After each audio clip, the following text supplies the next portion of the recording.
Hey, welcome to Steph's world, the world according to Steph, which can be really wild and crazy. Uh, for the challenged, shall we say? Okay, I'm going to tell you something right off the bat. You may not agree with me. Your privilege. I'm not allowed to tell anybody what they should believe, and I'm not going to. Now, I used to try to do that, and what did it get me? Lots of trouble. I don't do that anymore. I don't care. I figure what you feel in your heart is your business. What I feel in my heart is my business, but I choose to share it. Okay, now I started this group. It's called Disabled Anonymous. And it's already grown. And I'm just amazed. And people are finally starting to take hold. And before, to be honest with you, I felt like I had to initiate everything. Okay? I never wanted to make any serious rules or anything like that. But it was tough. It was a little hard.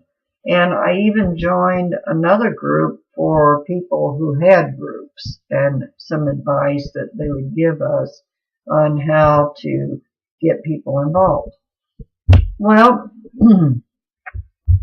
actually, I started going and visiting some of your guys' profiles. I wasn't being sneaky. I was just checking things out. Just like I know some of you have been to my profile, so I know darn well you have because you plussed a few things and, checked it out and made comments or whatever.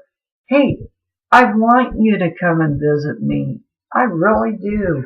There's a lot to me. There's a lot up there. It may have trouble coming out sometimes, but it's there. Now, let me tell you about what I'm trying to do right now. I am trying to explain to all of you and everybody else, because this thing is probably going to hit the airways. When we do things like this, we have no control. I can't really just keep it right into our group. It'll have a little insignia at the corner, and it'll say, if they click on it, I think it says who it's from. When I created this, of course I created it for the really challenged. And if you don't think I'm really challenged, guess again. Guess again. I'm not going to tell you all my problems or all my issues in my life. That's the thing that I have not promoted in our group. Of course, I want you to talk about it if you need to. But what my focus in the group was to be positive about this. We all have issues. We all have challenges. That's life. I used to say, that's life in the big city. Now I'm going to have to say, that's life in a little city, because I live in a little city now. Okay. If I sound kind of funny at times, this I am going to tell you. I had a severe brain aneurysm 6 years ago. 6.8 millimeters, left quadrant. And they put 4 titanium stents in my brain. And that's a lot. That's an awful lot. And I didn't just have a plain old aneurysm where it bubbled up. What I had ruptured. It ruptured. and I lived, and I'm here to tell the tale. Now that's not all my disability, but that's a little piece of it. A little piece of it. So that ought to tell you something right there. You know, I'm very fortunate because I don't have to be confined to a wheelchair. Not yet. That's my yets, as I like to refer to them. I do have a cane now, and when I'm in the house, I got enough furniture that and walls that I can manage to get my way through the house without hanging on to this all the time. So I'm pretty good. Now, when I first moved here, of course, I wasn't, but now I am.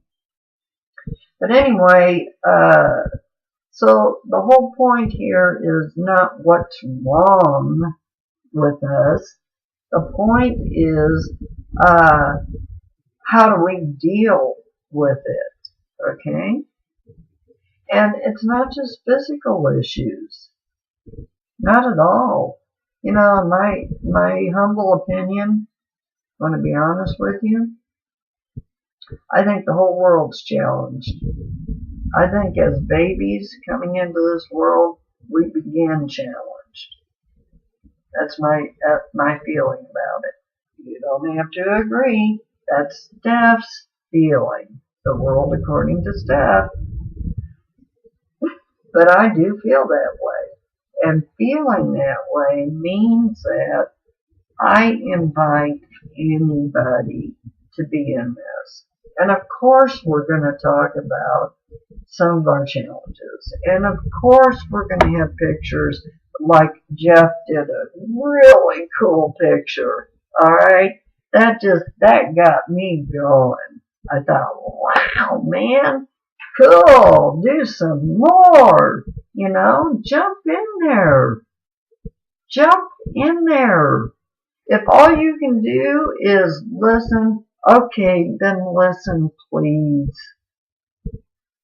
Turn on the voice part and listen. But be part of it. Join in. Help me out. Because I'm not an expert on this. But I am an expert on dealing with challenges. I've been dealing with them for most of my life in one way or another. That I can tell you. I've even written about it. And I will admit that some of it is not pleasant, and I did put it online for anyone to read. And a lot of people actually did read it, and I'm not finished with it. Because the really good part came about, 20-some years ago when my whole life changed.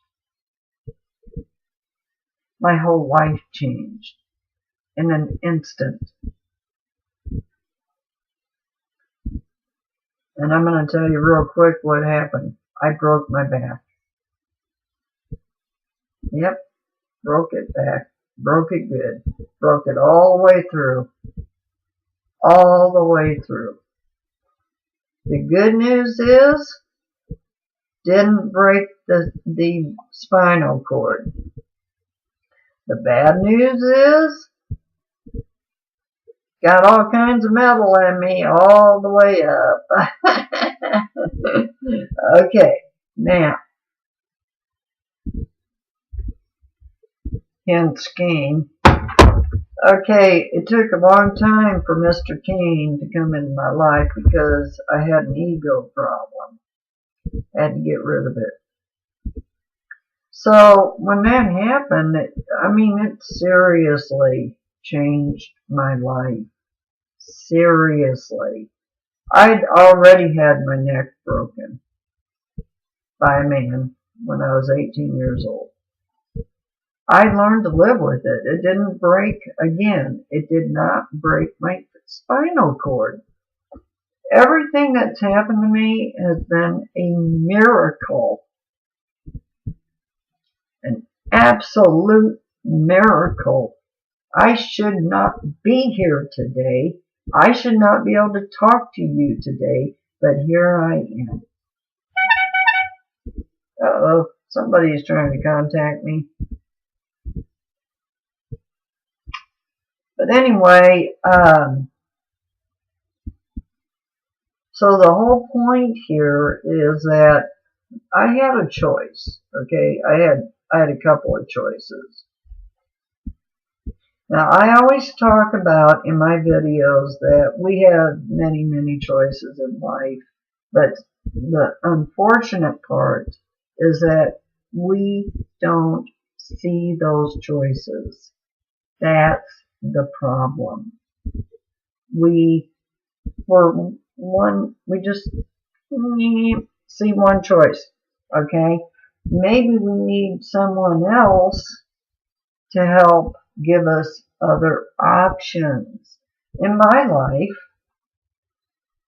after I broke my lower back, I finally got some help. How about that? And it turned my life around. It actually turned my life around. And it made me positive in what would normally seem like a serious, desperate situation, because there was no question they were going to have to operate on me and do all kinds of stuff. And but I kept my job, and that's a miracle too. I worked for several years with several operations. And by the end, of course, they wanted to get rid of me. But you know, I knew I had some choices even then. And I'm sorry if you don't want to hear this, but I'm going to say it. I prayed. I prayed for help, for guidance and direction and wisdom, because I didn't know what to do. I had a great job, and it was coming to an end. And I honestly did not know what to do. So I let my ego go away. Sorry about that. Let me take a drink here of water.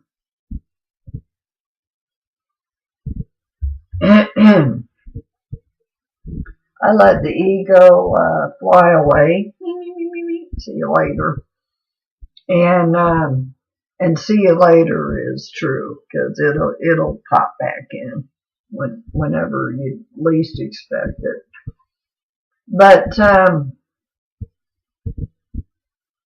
I realized I did have some choices, and that I could put a stop to their efforts to get rid of me. They did some things that, if I hadn't asked for help, if I didn't have the people that were behind me helping me with this, I probably would have lost everything. My job, my pension, everything. Everything. Well, I didn't. I beat it with help. Lots of help. People help. People that wouldn't let me feel sorry for myself. Doctor help. Even my doctors were, "Go, Steph." I mean it. They were really behind me. And then even though one of them desperately wanted me to quit, he still was, "Go, Steph. If you think you can do it, then do it." That's what he told me. That was my orthopedic surgeon. But anyway, the whole point here is that we don't have to let life beat us. We don't have to. And I'm not going to. Now, when my son passed away a little over two years ago. That did a number on me. Okay? I thought I was going to die too. That was the biggie. Breaking my back, having my neck broken in a couple of places, brain aneurysm that ruptured. None of that meant anything compared to losing my 34-year-old son. He was something else. He was an amazing man. His uniform is behind me. I don't have it up on the wall yet. We've got all of his medals, and he's got the air medal and all kinds of stuff. I mean, he was a master sergeant in the Army, and he joined a month after 9/11. Now here's a real shocker, and I'm going to talk about him a little bit because he's inspiring.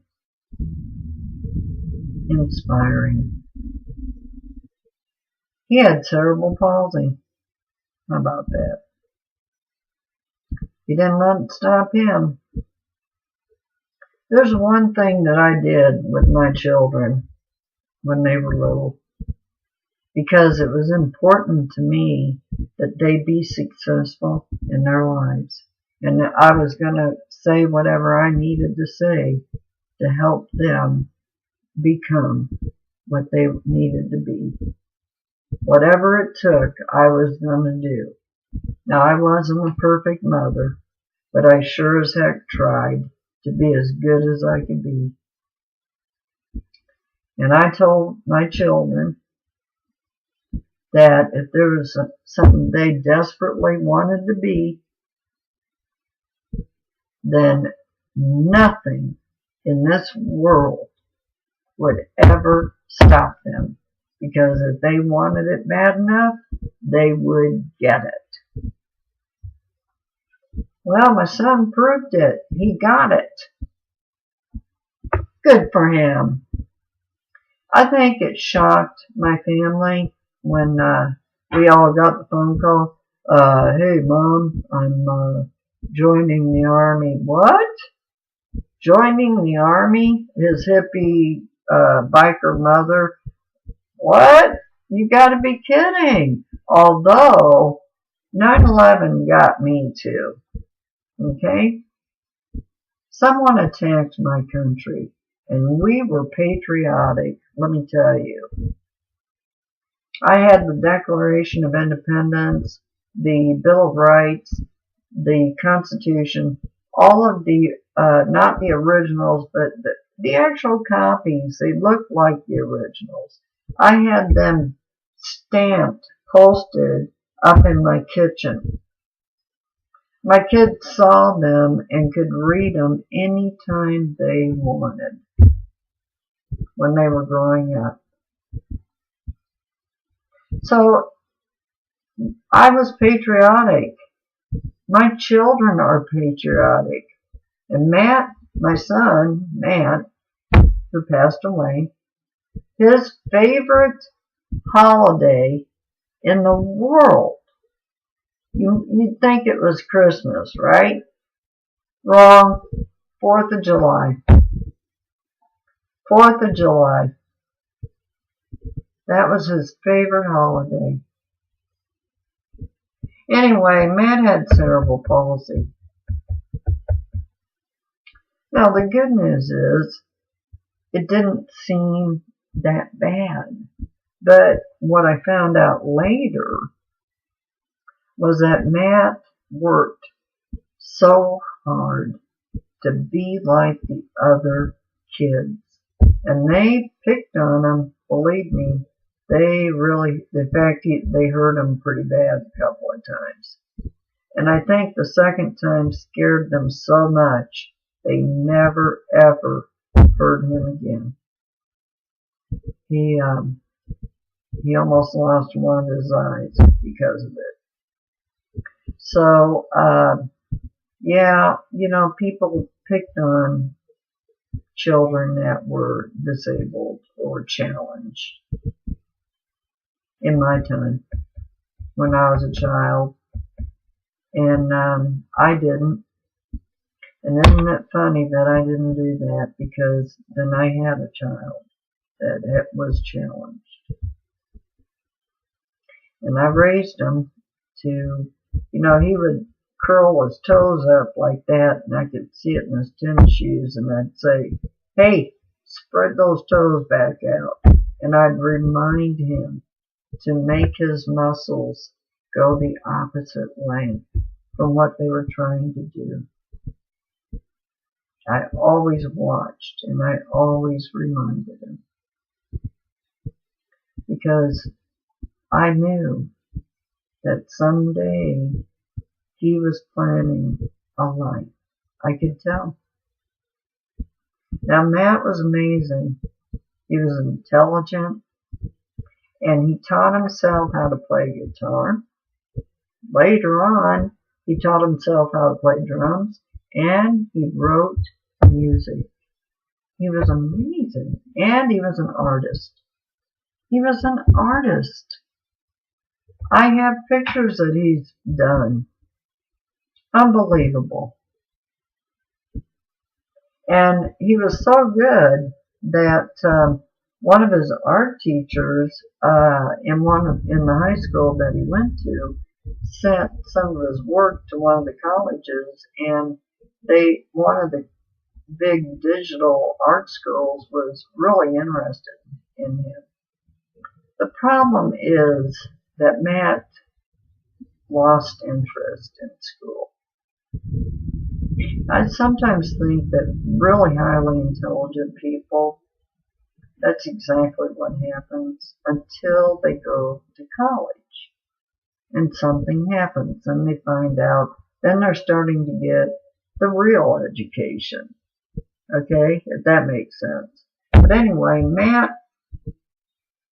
I never felt like Matt really wanted to go to college. And one time he mentioned, "Mom, would you help me with this?" And I said, "You're going to have to prove to me that you're ready and willing to do the work, And I meant it, that he was going to have to show it to me. Well, I don't feel like he did. So I refused to help him. I told him, "Matt, if you really want to go, you're going to have to start it yourself. And if you start it yourself and you show me that you're really rooting and you're really going to do it, then you betcha I'm going to help you. I'll do whatever I can to help you." But I did need him to show me. Well, Matt was involved in so many things, it was unbelievable. Well, anyway, when he graduated, and we were just grateful that he did graduate, he left my house 3 days after he graduated. That was a little bit of a shock. I didn't expect, I gave my kids a really good home. I really did. And I worked very hard to give them that home. And it was comfortable, and yeah, we had a few wild things going on during their time growing up, but for the most part, it was a good home, and the atmosphere in the home was good. And so it really surprised me when my children moved out as early as they did. Never expected that. And it hurt. It really hurts. If you're a mother, I think that's kind of normal. I was used to coming home and having the kids laying around or playing video games or being up on the computer systems. I had a network in my house because I was a programmer. So, those kids were online a long time before most people were. Anyway, Matt left home, and he did come back, but he came back to another home that I had later. And that's another story, and I'm not going to get into it. I just want to talk about him just for a little bit because how inspiring he was. Matt never once complained to me. Well, wait a minute. 2 times Matt complained to me about cerebral palsy. 2 times. And that was when he had joined the Army. And everything was great. I mean, he was gung-ho. I had pictures of him when he graduated from boot camp. I put them online. It's amazing. I mean, he was just absolutely amazing. He had gotten medals already. He was a sharpshooter, and he had great eyesight. I mean, just super eyesight. Not like his mother. But anyway, so he had already begun his medals in boot camp. I think he became a corporal right after boot camp. I'm pretty sure that's what happened. Okay, so onward ho. So the first 5 years of Matt's being in the Army, I mean, here he has cerebral palsy, and they act like they don't even know it. Hard to believe. Hard to believe. But he made himself be just like the rest of them. He did that. It was so important to him. But the first 5 years, Matt's job was repairing helicopters. He loved helicopters. In fact, he wanted to fly. I think he probably could have. But anyway,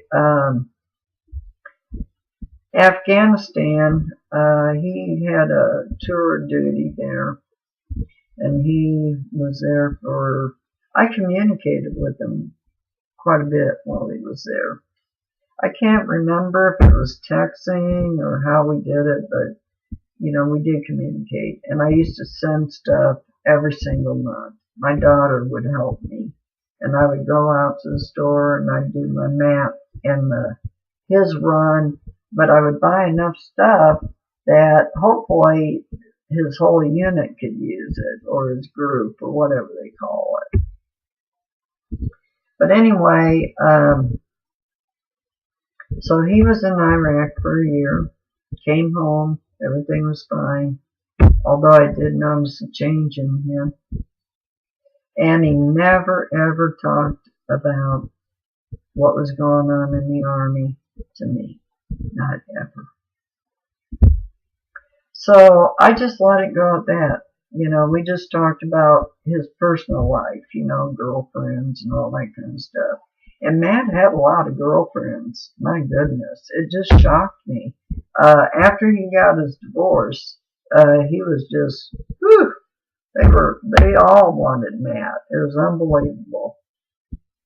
He had a Facebook account, and he still has it. My daughter has never attempted to close it, and I'm not on Facebook, but I can't get on it now because I'm not on Facebook, so I can't see what all the many people.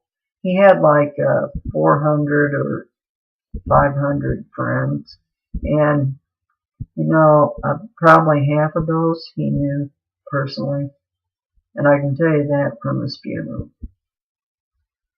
They were jam-packed, both of them, the military one and the one that we gave him.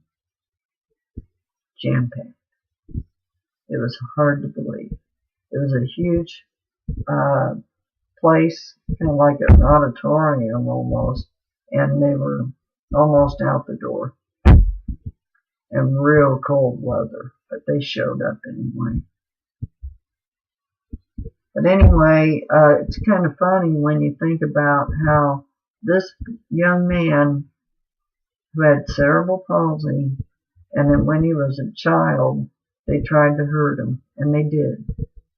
Broken collarbone, almost lost his eye, several other things happened. And then when he grew up, they all loved him. They loved him. Now, if you go to my YouTube site, I kind of dedicated it to my son.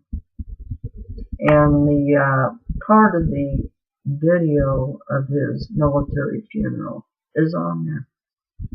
So if you want to go see it, go check it out. It's called Steph Russell, and you'll find it.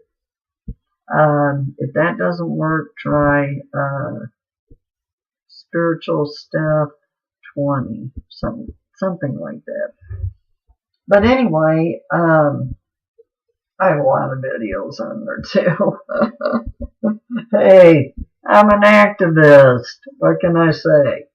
Okay, now, he was my inspiration. He really was. And one time, when he was on leave, the day he got there, we didn't know how sick I was, but I was so sick it was just beyond words. And about 11 o'clock that morning, it hit. It hit. And my son did everything in his power to take care of me. And it was serious. It was that gallbladder thing. Well, I'm not going to go into the horrible details of it because it was nasty. But I had these other pains too that they didn't know for sure what those were. And then they figured it out. Pancreatitis. You don't think pancreatitis is not painful? Guess again. It's painful. It's horrible. I think that was worse than the gallbladder stones. I really do.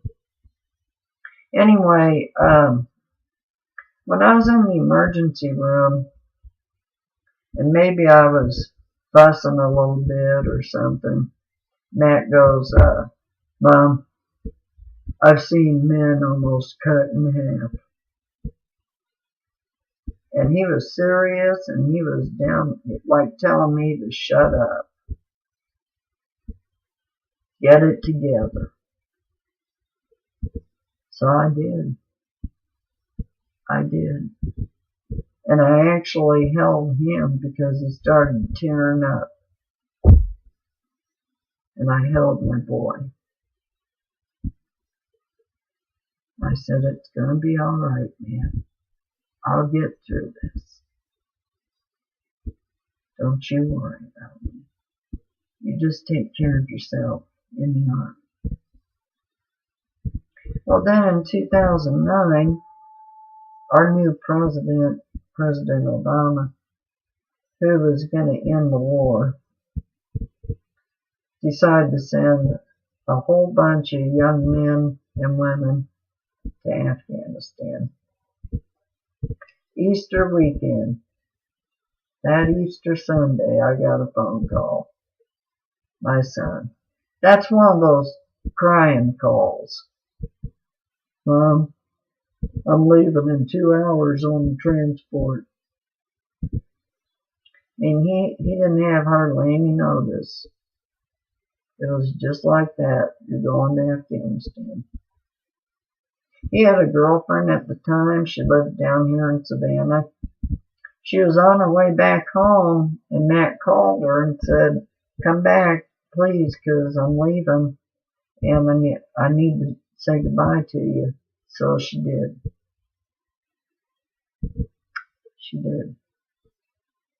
And they yelled, I love you to each other. And I'm glad my son had someone, before he left, that would tell him that they loved him. And I know she really did. I know that. Well, anyway, the other time, when he was in the Army, Matt wanted to be a ranger. Oh my God. Oh, that was all that, when he did talk about the Army, that was what I heard. I'm going to be a ranger. I'm going to be a ranger. Well, we know what a ranger is, right? It's special forces, only in the Army. Okay, well, you had to go to school for it, and it was tough training, and I mean tough. And they put him in Virginia, and it was during the winter. And I got a phone call after Matt had been there a couple of months. And he goes, Mom, can't do it. The cerebral palsy is too bad. I just can't do it. I can't do a lot of these things.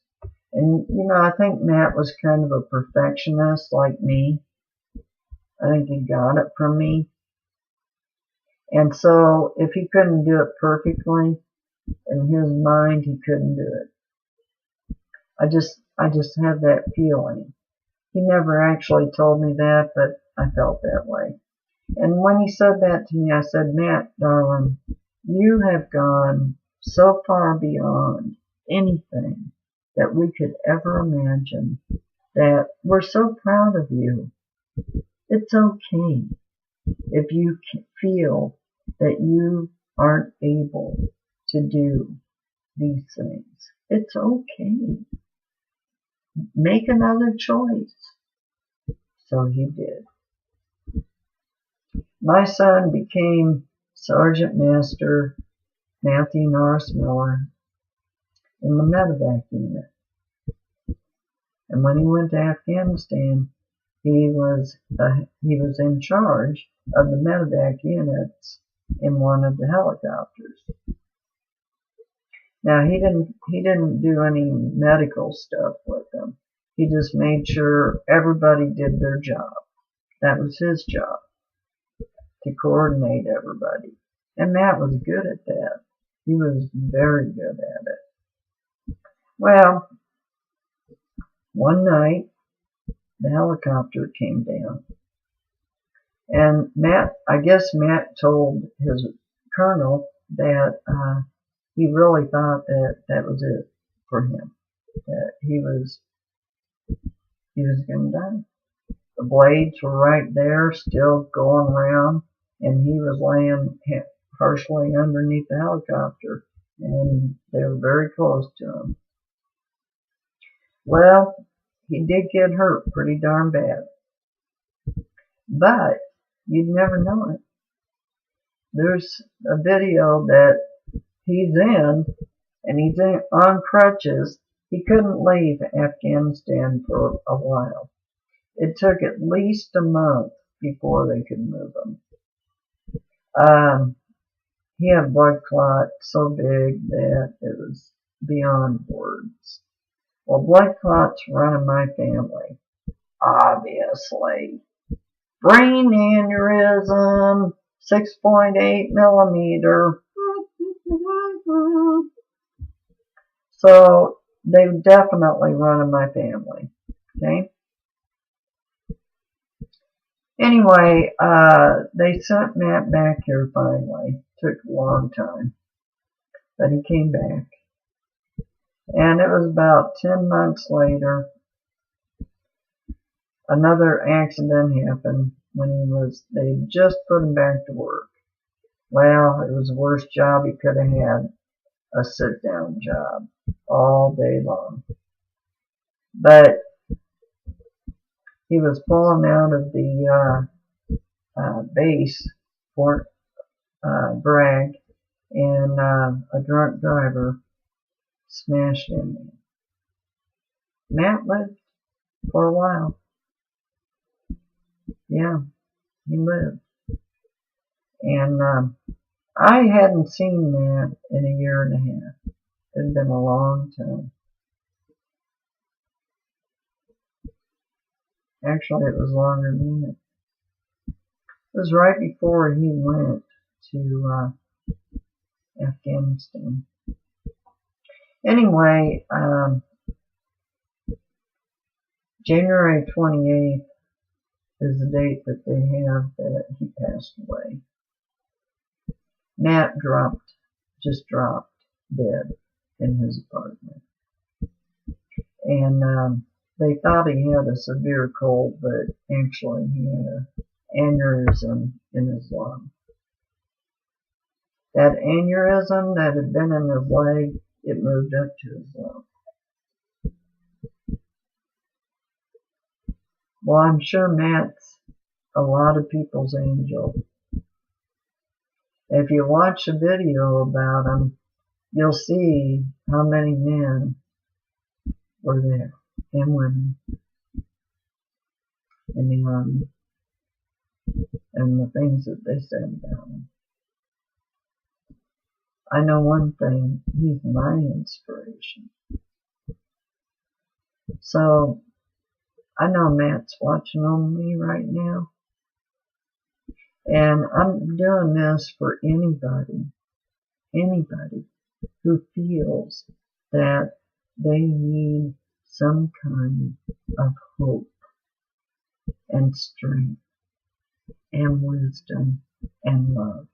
And that is what we are all about. Right there. So I did a huge one again. I'm sorry. But I love you all. Every one of you. And I hope any of you that haven't been participating, get in there. We need you. I love you. I'll see you soon.